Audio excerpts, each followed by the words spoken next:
So that's the new stable coin. But the next piece in delivering on the promise of blockchain, which is democratized access to high quality financial services for the world, we're finally ready for that. And so that's my company called WeFi. So that's wefi.co.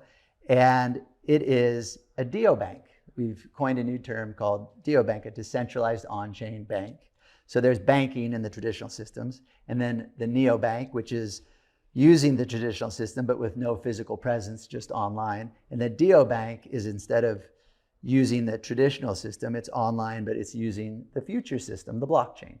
And so what that enables is just better services at cheaper rates, because the blockchain does what the regular system does, but just much, much, much more efficiently and on a global scale.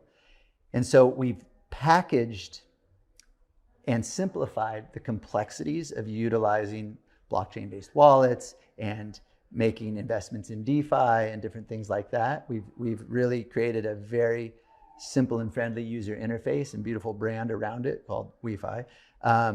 So people can then just get higher quality services. So the first product is a card, and then it'll be lending, and then it'll be actually earning high yield on your savings account, above 10%, and then access to DeFi investments, all through this user interface. And has that launched yet?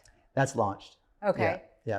And the beauty of WeFi is we're also putting the community first, and WeFi is truly delivering on the promise of Web3, which is ensuring the community is the one that gets rewarded for participation. So there's a token. So we have an ITO, which is an initial technology offering, and people can buy into that, which mines WeFi tokens, which power the network and provide all the rewards.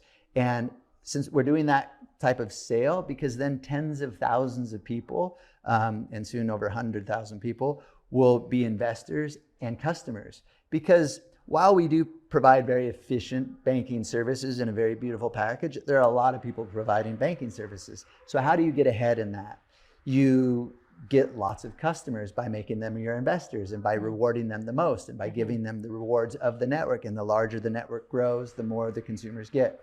So that's the approach we're taking with WeFi, and really focused on the countries that do need it most. And so very excited about that rollout, going to Bangkok the end of this week, actually, for a big event there, and really proud to see that one come to market also. Right, and you said the countries that need it the most, so like Bangkok, or is that one of the ones that, you know? Yeah, lots of Asian countries, and where there's large populations that are underserved by the banking system, which it's a global problem, that's for sure. Right. We are focused right now in Asia, but it's rolling out in a lot of different countries. Right, yeah, maybe we'll see it in the United States at some point.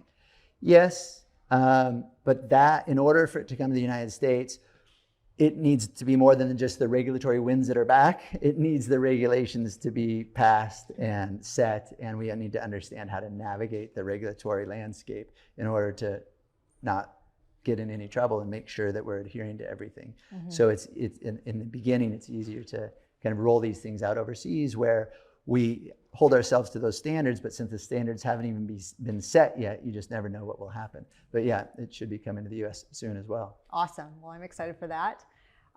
So in terms of stable coins and innovation, or just things that you're excited about moving forward, what do you want our listeners to know about, besides the projects that you're now doing? Yeah, I know. Thanks for letting me share about that. Yeah. Look, I'll tell you, for the user, the future is bright. And so AI, massive impact on everything. And to me, AI is going to have a significant impact on the blockchain and our ecosystem and how people interact with the ecosystem.